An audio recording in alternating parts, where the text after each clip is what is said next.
Estimados irmãos espíritas e não espíritas, sejam bem-vindos ao nosso canal. Desejo saudar a todos os nossos irmãos espíritas e não espíritas, estimando que a paz de nosso amorável Mestre Jesus esteja em todos os corações aqui presentes, encarnados e desencarnados, balsamizando dores, esclarecendo dúvidas, enxugando lágrimas, fortalecendo a fé. Foi-nos solicitado pela direção da casa conversarmos um pouco sobre o materialismo, objeto das questões 147 e 148 do Livro dos Espíritos, a primeira obra da codificação espírita a nós trazida por Allan Kardec. O que dizem essas questões? Na questão 147, Kardec arguiu: por que é que os anatomistas, os fisiologistas e, em geral, os que se aprofundam na ciência da natureza são com tanta frequência levados ao materialismo? Kardec, naquela época, detectava que esses profissionais, essas áreas do saber, essas ciências, muitos dos que a ela se vinculavam, eram mais rapidamente levados para o lado do materialismo.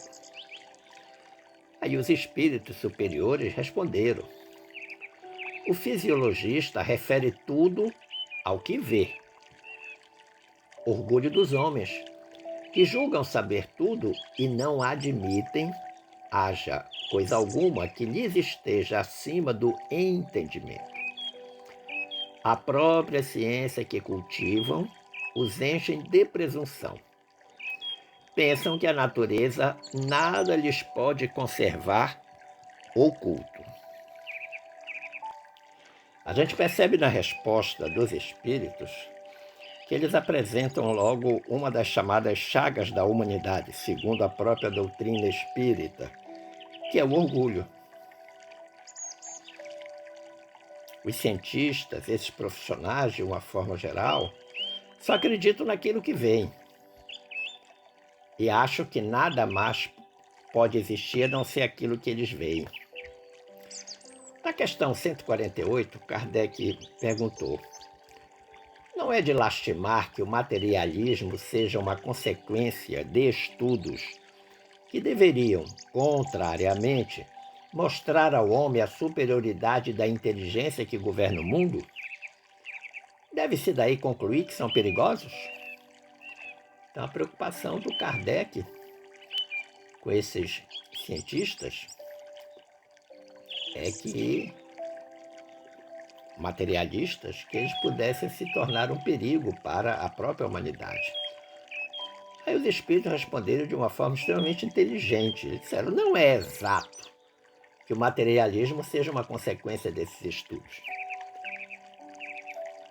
Então não são os estudos científicos, não é a ciência que está produzindo o materialismo.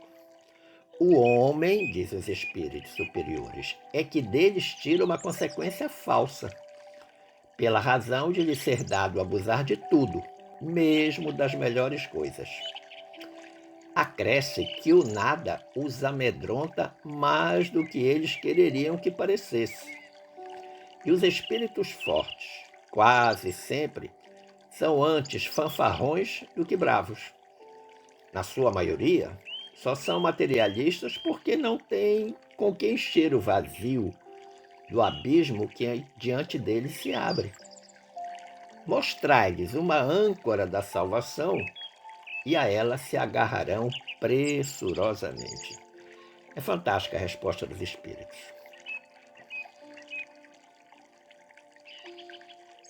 Não é o materialismo não é consequência dos estudos científicos. As pessoas, os cientistas, os materialistas de uma forma geral, como eles não acreditam em nada na perspectiva do futuro espiritual, porque eles não acreditam nas coisas do espírito, eles têm que se agarrar em alguma coisa para poder sobreviver. E aí eles se agarram na matéria, nas coisas materiais. Mas os espíritos dizem, olha, ofereça alguma coisa para além da matéria que eles seguramente vão se agarrar, na perspectiva de que essa alguma coisa seja uma âncora de salvação. Mas para complementar esta resposta dos espíritos superiores, nós encontramos no capítulo 68 da obra Religião dos Espíritos, pela mediunidade de Chico Xavier através do benfeitor Emmanuel, uma colocação de Emmanuel extremamente interessante. Emmanuel diz assim: interpretemos o materialismo como sendo enfermidade obscura, algo que não se conhece muito bem. Espécie de neoplasma da mente. Neoplasma é tumoração. A degenerar-lhes os mecanismos da mente. Da tumoração invisível surge a violência e a crueldade, a desumanidade e o orgulho, por metástases perigosas, suscetíveis de criar as piores deformidades no mundo íntimo. Olha que interessante. A neoplasia está na mente, está no pensamento. É lá que está o problema. O materialismo está enquistado lá. De lá derivam, então, várias coisas ruins que ele traz. E a partir delas, ele a própria mente, ela, melhor dizendo, a própria mente, pode criar coisas muito piores. Mas você pode perguntar, o que é materialismo? Do ponto de vista da filosofia, é uma doutrina que identifica na matéria e em seu movimento, no movimento da matéria, a realidade fundamental do universo, com a capacidade de explicação para todos os fenômenos naturais, sociais e mentais. Então, tudo que existe no universo é matéria. Matéria palpável. E a partir da matéria se explica tudo. Todos os fenômenos naturais, sociais, mentais, tudo é explicado pela matéria. Mas há também uma outra conceituação que vai para além da filosofia, em que materialismo pode ser considerado uma maneira de viver extremamente devotada aos bens, aos valores e aos prazeres materiais. Aí nós estaremos mais próximos de um campo sociológico. Diz que materialista é aquela pessoa que é extremamente presa às questões materiais, aos seus bens, às suas posses, aos seus valores, ao que a vida lhe oferece de bom, os prazeres, chamados prazeres materiais. Mas vem uma segunda pergunta. A vida continua ou começa no berço e acaba no túmulo? Essa é uma pergunta que deixa os materialistas numa situação de muita dificuldade, principalmente de compreensão. Primeiro porque eles rechaçam a ideia de que a vida continua. Eles acham que começa no berço e acaba no túmulo. E aí eu encontrei um artigo da redação do Momento Espírita, no site do Momento Espírita. Esse artigo é do dia 29 de novembro de 2018, portanto há quase 5 anos. eu extraí algo que eu considero interessante para o nosso entendimento acerca do materialismo. Lá está escrito: quando ouvimos a palavra materialismo, por vezes desconhecemos o seu real significado e suas dimensões. De modo geral, temos uma visão superficial do termo, que, em verdade, representa correntes filosóficas antigas, com bases bem sedimentadas.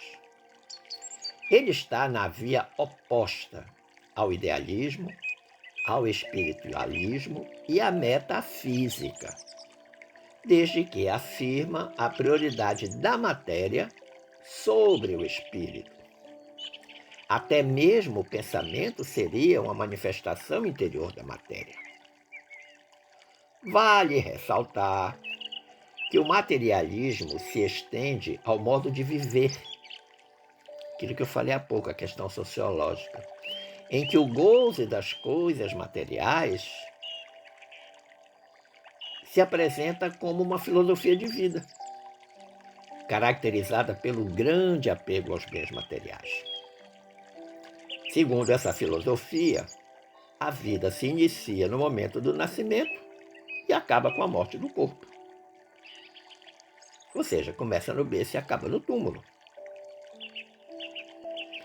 Em contraproposta a esta ideia do materialismo, nós percebemos então as correntes espiritualistas apresentando para nós a realidade do espírito. Então, a corrente espiritualista demonstra que existe algo para além do aglomerado de células que forma o corpo humano, que forma a matéria. Que esse aglomerado celular, ele é dotado de uma inteligência, de uma alma, de um ser que é imponderável e que comanda essa máquina corpórea. Olha que interessante. Muitas vezes a gente não raciocina desta forma. Tanto é que a maioria dos nossos investimentos, a maioria absoluta, maciça, é na expressão corporal, é no corpo físico. E quase nada neste elemento que comanda a máquina física, que é a alma, o espírito encarnado. Quando nós buscamos uma relação entre o materialismo e o espiritismo,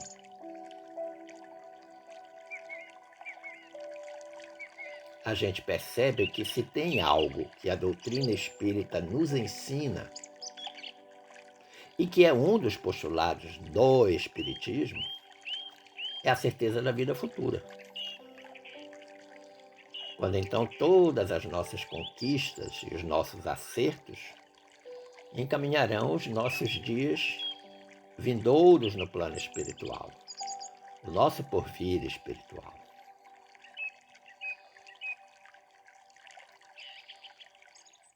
Mas para alguém que aos 20 anos de idade recebe a notícia que só vai viver mais 5 anos e que não tem essa percepção da vida futura, muito provavelmente, sendo ela materialista, essa pessoa, ela vai investir esses 5 anos que restam para aproveitar a vida e vai se dedicar integralmente aos prazeres materiais da existência. Integralmente.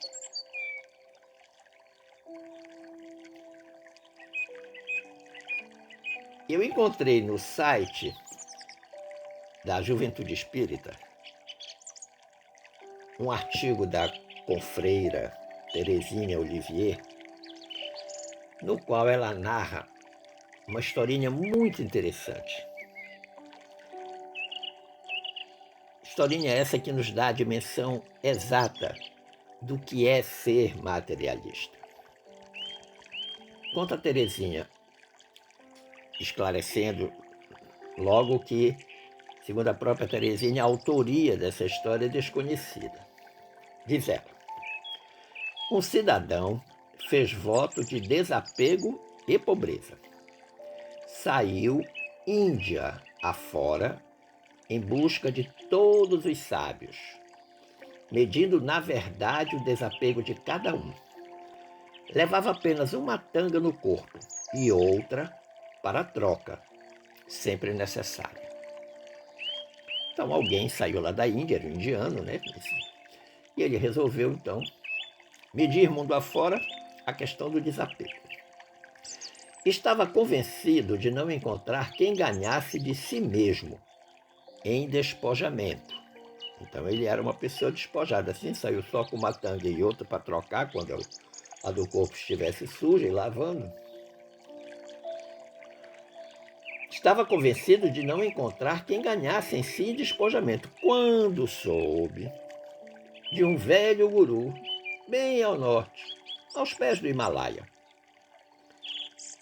Tomando as direções, partiu ao encontro do velho sábio.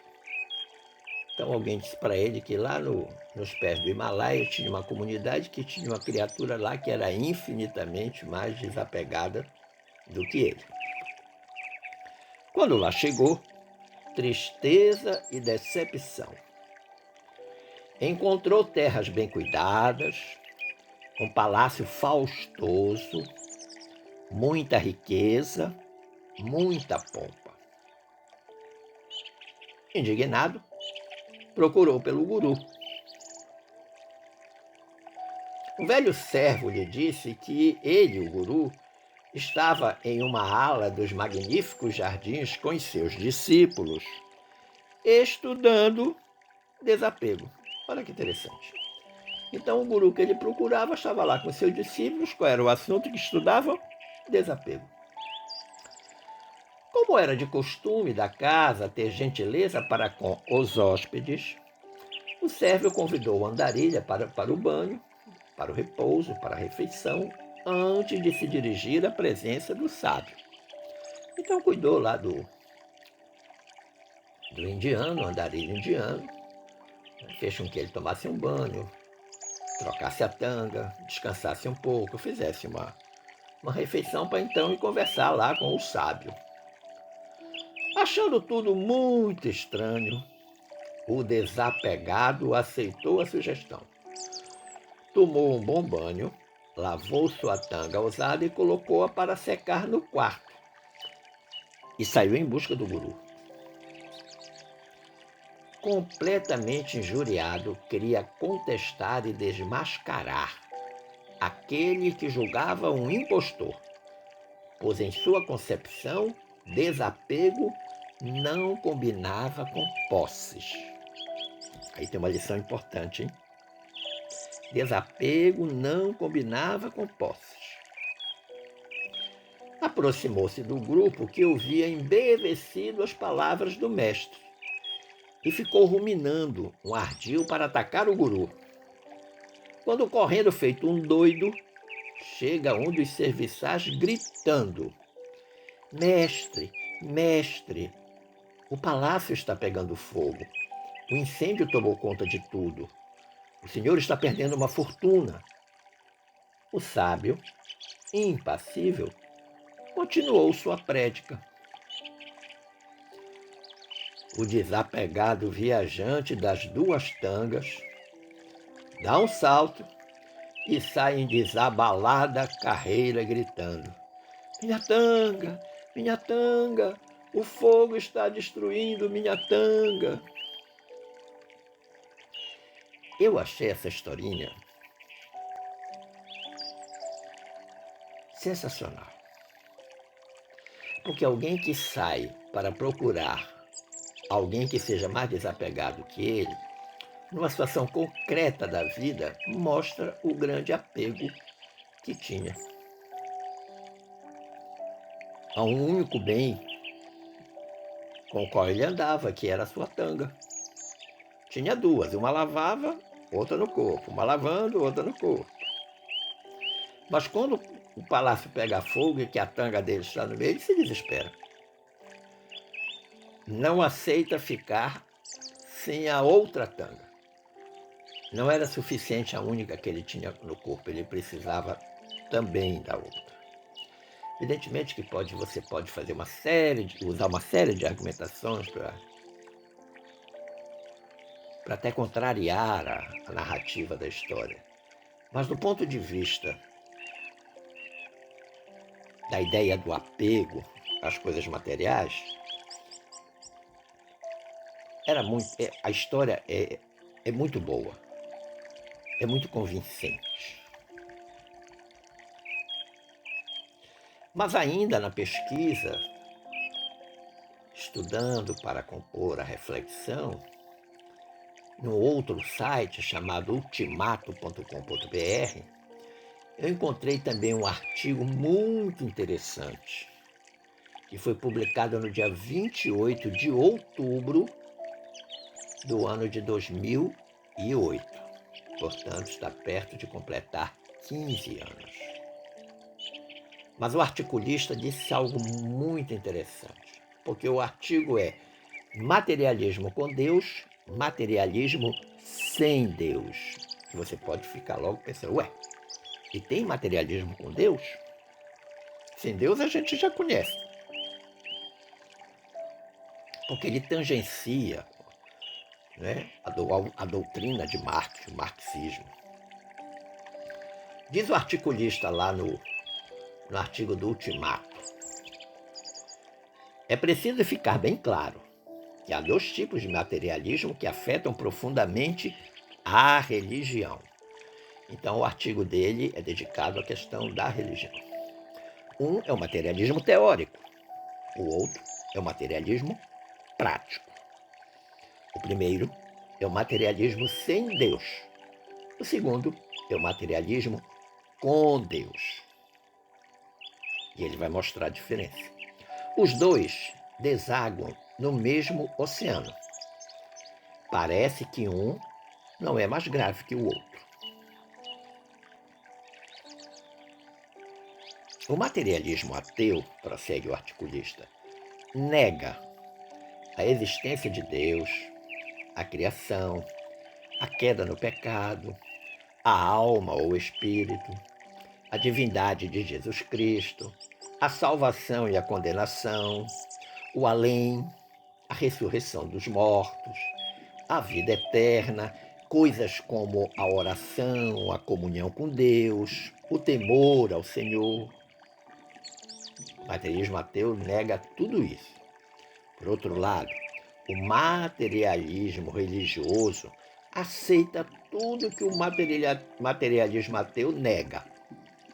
Então ele aceita a existência de Deus, a criação, a queda no pecado, a alma, o espírito, a divindade, a ressurreição, tudo ele aceita.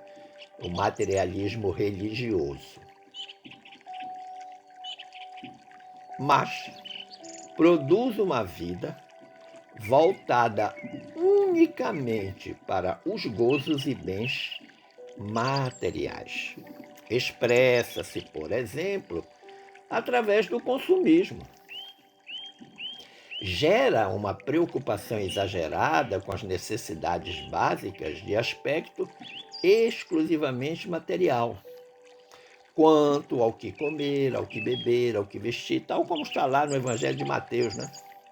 Recordar lá o Evangelho de Mateus, quando Jesus fala sobre as preocupações humanas, capítulo 6, versículos 25 a 34.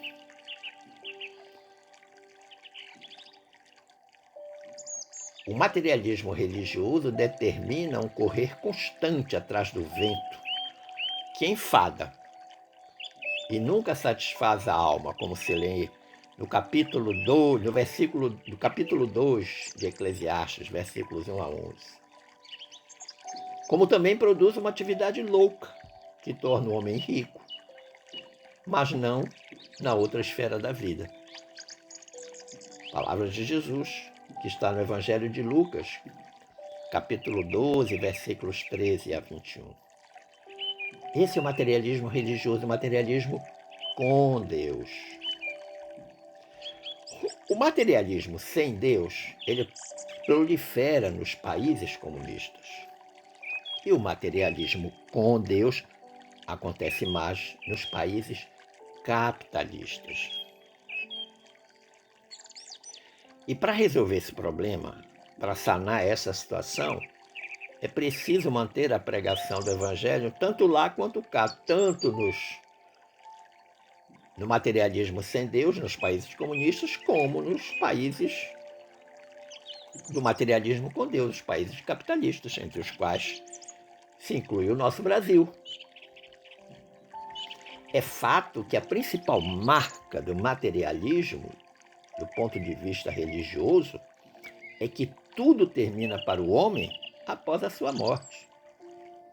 Isso é o que marca o materialismo do ponto de vista religioso. E a esse propósito, a gente encontra na obra de Allan Kardec, O que é o Espiritismo, um comentário muito interessante sobre essa questão de tudo acabar com a morte do corpo físico. O chamado terceiro diálogo, que é um diálogo mantido com o padre. Diz Allan Kardec: a crença de que tudo termina para o homem depois da morte, que toda solidariedade cessa com a vida, o conduz a considerar o sacrifício do bem-estar presente em proveito de outro, como uma intrusice. Daí a máxima: cada um por si durante a vida, uma vez que não há nada além dela. A caridade, a fraternidade, a moral, em uma palavra, não tem nenhuma base, nenhuma razão de ser. Por que se mortificar, se reprimir, se privar hoje, quando amanhã, talvez, não existiremos mais? A negação do futuro, a simples dúvida sobre a vida futura, são os maiores estimulantes do egoísmo, fonte da maioria dos males da humanidade.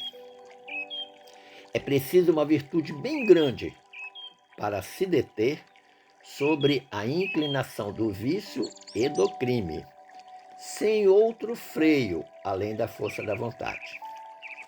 O respeito humano pode conter o homem do mundo, mas não aquele para o qual o temor da opinião pública é nulo. Olha que interessante. Tem pessoas que estão pouco ligando para a opinião pública. O importante é aproveitar a vida. Nós estabelecemos como um dos itens da reflexão, discutimos um pouquinho sobre uma frase que me veio à mente, talvez até por sugestão da mentora. Antes de ser contra o materialismo, seja a favor do espiritismo, já que estamos falando para confrades e confreiras espíritas. Por quê? Nós pensamos assim: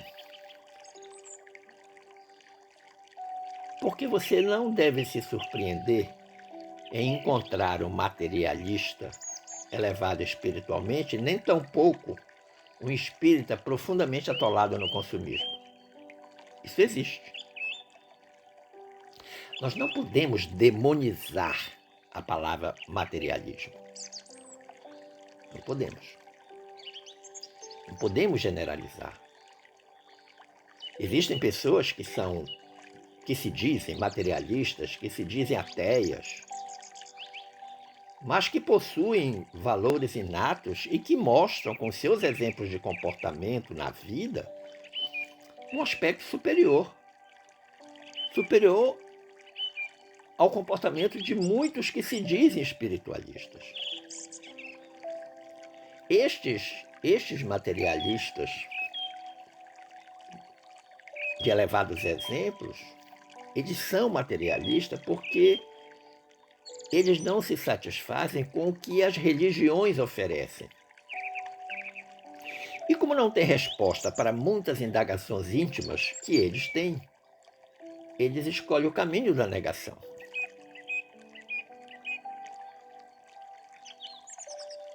Mas são pessoas, muitas vezes, moralmente elevadas.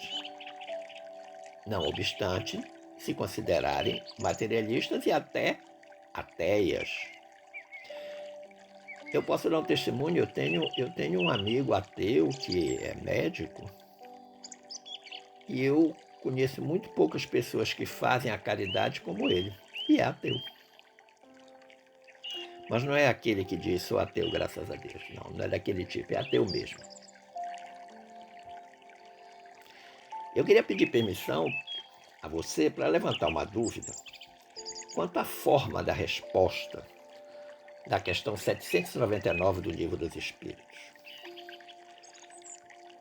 que toca nesse aspecto do materialismo. Na questão 799, Kardec perguntou às venerandas entidades colaboradoras: de que maneira pode o Espiritismo contribuir para o progresso? Então está lá na questão das leis morais, né? Terceira parte do Livro dos Espíritos, a lei de progresso. Então, na questão 799, o Kardec quer saber de que forma o Espiritismo pode contribuir para esse progresso. E os venerandos colaboradores responderam: destruindo o materialismo, que é uma das chagas da sociedade. Ele faz que os homens compreendam onde se encontram os seus verdadeiros interesses.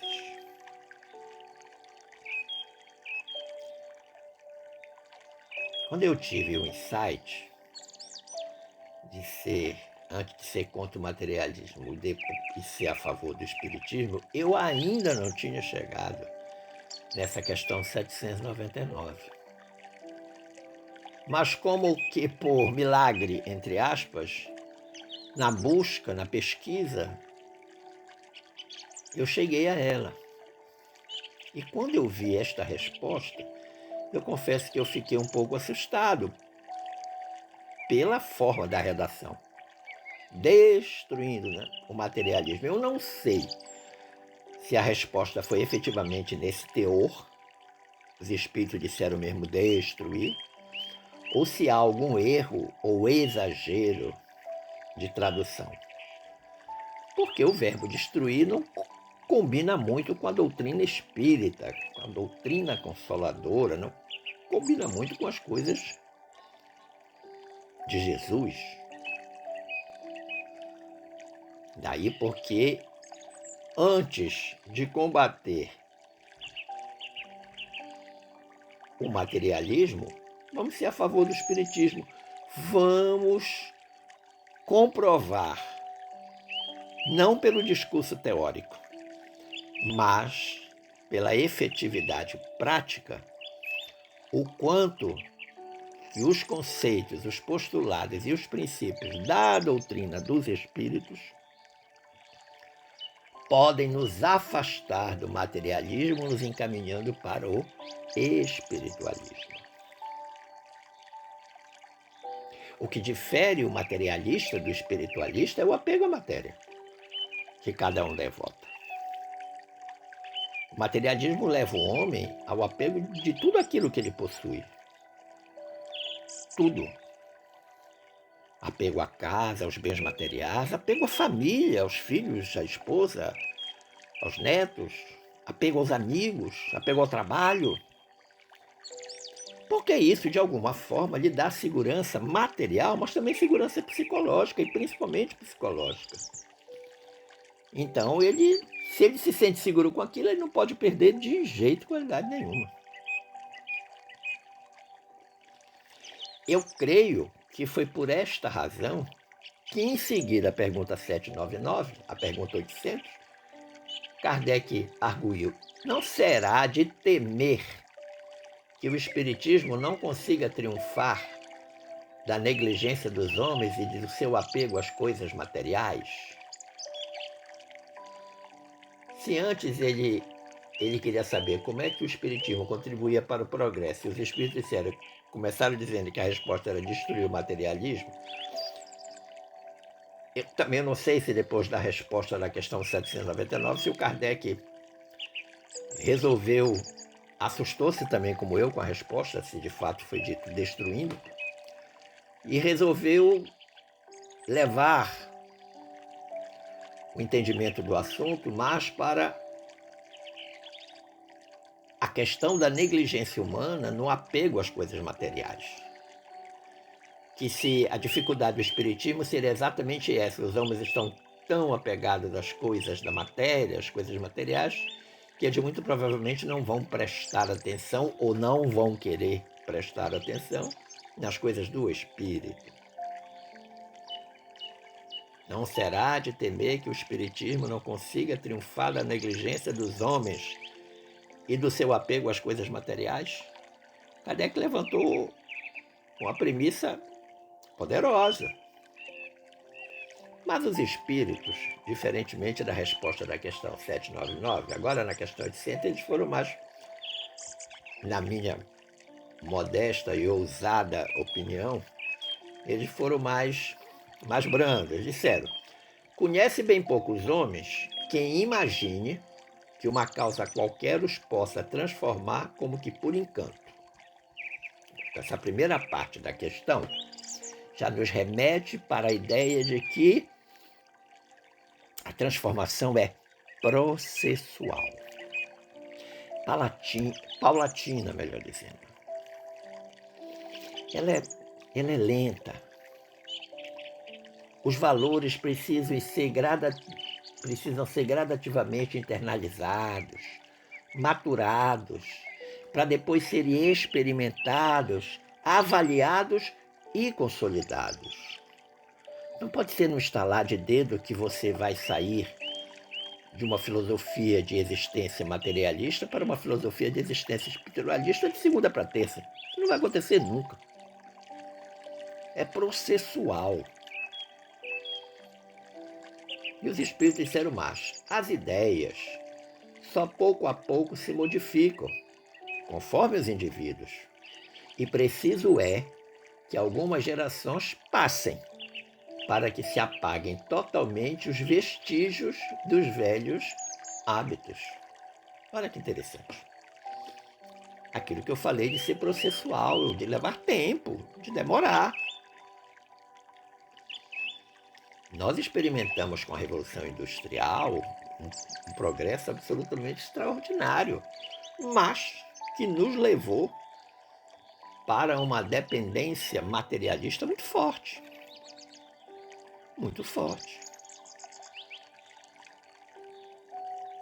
O que vai fazer a diferença no comportamento entre os homens, voltados para o materialismo, voltados para o espiritualismo, é a estrutura de valores morais que cada um contém. Estrutura essa que determina o comportamento da criatura.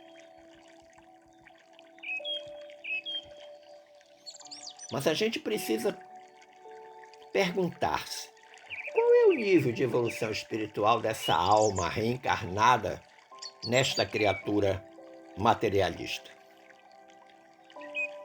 Fará diferença? Eu creio que sim. E quando a gente fala materialista, a gente não pode pensar apenas no apego aos chamados bens físicos. A minha casa, o meu carro, o meu telefone, a minha televisão. Vejam que o que salta aos olhos entre os materialistas é o sentimento da posse. Meu, tudo é meu. O materialista é possessivo. Mas não existe um apego somente a esses bens físicos. Há também apego à família, aos amigos, aos afetos de uma forma geral. Meu pai, minha mãe, meu filho, propriedade, tudo é propriedade. É um apego tão exagerado que quando, porventura, morre um ente querido de forma abrupta, muito provavelmente o materialista vai se revoltar contra Deus. Porque ele acha que aquela criatura não poderia ter sido retirada do convívio dele naquele momento e daquela forma. Ele não aceita. E aí eu encontrei na obra Religião dos Espíritos um aconselhamento muito interessante do Emmanuel, do benfeitor Emmanuel. Ele diz assim: convençamo-nos, porém, de que todo o desequilíbrio do espírito pede, por remédio justo, a educação do espírito. Então, a dimensão espiritual do homem tem que ser muito trabalhada. Primeiro, porque é a única que vai ficar depois da morte do corpo físico. Segundo, é a garantia de uma vida futura menos atribulada no retorno ao plano espiritual. O Emmanuel diz: veiculemos assim o livro nobre, estendamos a mensagem edificante. Está falando basicamente do Evangelho de Jesus, como sendo o norte do nosso comportamento. Acendamos a luz dos nossos princípios nas colunas da imprensa. Utilizemos a onda radiofônica, auxiliando o povo a pensar em termos de vida eterna. Olha que interessante. Será que a gente faz isso? Por exemplo, o uso das redes sociais. Nós temos a preocupação de que as nossas postagens sejam evangelizadoras, por exemplo. Não que a gente vá fazer discurso, proselitismo religioso, não. Mas o que nós veiculamos, o que nós postamos, tem esta finalidade de levar todos aqueles que são nossos seguidores, que acessam as nossas páginas nas diferentes redes sociais, a encontrarem conteúdo que os eleve, que os desperte para estas questões da vida espiritual. E que não precisa obrigatoriamente ser espírita para fazer isso. Diz o Emmanuel: relatemos as nossas experiências pessoais no caminho da fé com o desassombro de quem se coloca acima dos preconceitos. Isso é muito comum com palestrante. Às vezes nós temos até uma experiência pessoal que queremos relatar, mas ficamos com medo da crítica, do preconceito. O que é que vão pensar de mim? Evidentemente também que numa apresentação, numa palestra, numa conferência espírita, o tema não pode ser só a vida pessoal do palestrante, os casos, os problemas, não. Nós temos que falar do Evangelho de Jesus, nós temos que pautar as nossas apresentações nas obras da codificação, sem dúvida. Não obstante, em algum momento, excepcionalmente, precisemos recorrer a um exemplo da nossa vida ou da vida de alguém, claro, sem citar nomes, que a gente possa utilizar na exemplificação daquilo que estamos explanando. O Emmanuel diz: amparemos a infância e a juventude para que não desfaleçam à míngua de assistência espiritual. A nossa juventude e as nossas infantes precisam ser muito bem cuidados nesse aspecto. Porque senão eles no futuro terão muito mais dificuldade do que nós tivemos. Diz o Emmanuel: instruamos a mediunidade. Olha lá, mediunidade se instrui. Aperfeiçoemos nossos próprios conhecimentos através da leitura construtiva e meditada. O que é que nós estamos lendo? Principalmente na rede social. O que é que nós estamos vendo na televisão? Estamos dando preferência a uma palestra, já que estamos a falar para confrades e confreiras espíritas, estamos dando preferência a palestras sobre a doutrina dos espíritos ou preferimos assistir casos de família? Instituamos cursos de estudos do Evangelho de Jesus e da obra de Allan Kardec em nossas organizações, preparando o futuro. Nas universidades americanas, nos cursos da área de saúde, quase 100% delas possuem uma um componente curricular, que antigamente chamavam disciplina, intitulada Espiritualidade e Saúde. Porque chegou-se à conclusão que é preciso, na formação do profissional de saúde, colocar esta questão da espiritualidade, porque não há mais nenhuma dúvida da relação entre as duas áreas de conhecimento, a espiritualidade e a saúde. Muitas vezes pessoas em condições físicas de moradia, de sobrevivência, muito frágeis, não adoecem. Aí você vai pesquisar por quê? Um elevado teor espiritual. São pessoas caridosas, pacientes, generosas, amorosas, amigas, justas, éticas. E acabam adquirindo uma existência no espírito, na alma, que as protege do ponto de vista físico. Não obstante estar em lugares muitas vezes insalubres. E o Emmanuel diz ainda: ofereçamos o pão ao estômago faminto e alfabeto ao raciocínio embotado. Plantemos no culto da caridade o culto da escola.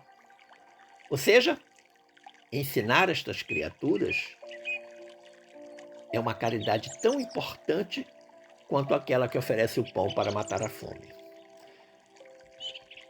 E ele termina dizendo: e, sobretudo, considerando o materialismo como chaga oculta, não nos afastemos da terapia do exemplo, porque em todos os climas da humanidade, se a palavra esclarece, o exemplo arrasta sempre. Algo que já é consolidado, né? Um aforismo já consolidado culturalmente. Materialismo como uma chaga oculta. Melhor pedagogia para combater. Por isso que eu disse, vamos, em vez de entrar na lógica do destruir o materialismo, vamos cultuar o espiritismo. Vamos dar bons exemplos. Bons exemplos. Usar a pedagogia do exemplo. Em vez de estar fazendo discurso. Em vez de estar fazendo discurso. Você imaginou, por exemplo, que numa circunstância em que você é ofendido publicamente, sem razão de ser, e você simplesmente silencia, não redargui, não briga, não xinga, não dá resposta, você simplesmente silencia, porque percebe que aquela criatura está num estado de desequilíbrio emocional, espiritual, bem diferente do seu estado. Já imaginou o poder que tem esse exemplo? Infinitamente maior do que se você lesse uma obra espírita lá para as pessoas que estão presenciando a circunstância.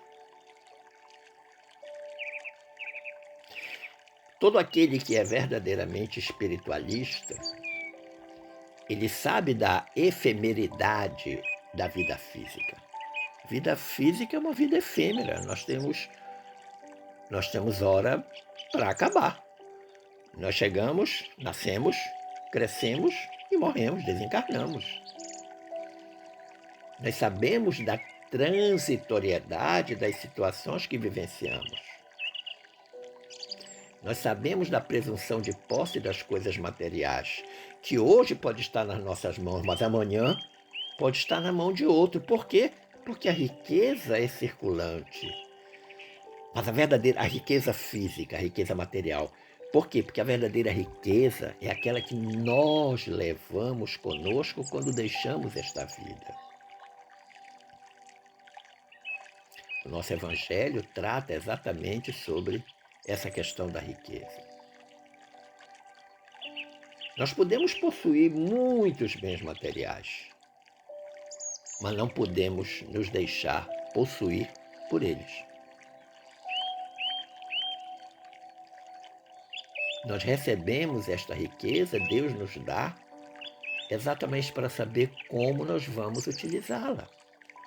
E que não é apenas a riqueza pecuniária, a riqueza da inteligência, a riqueza de um bom funcionamento de todos os seus órgãos físicos, a riqueza da sua capacidade de falar, de ver, de ouvir, de se locomover, a riqueza da sua inteligência, da sua maturidade, do seu estudo, a profissão na qual a gente se forma exclusivamente para nos sustentar? Claro que não. A veneranda Meimei, no capítulo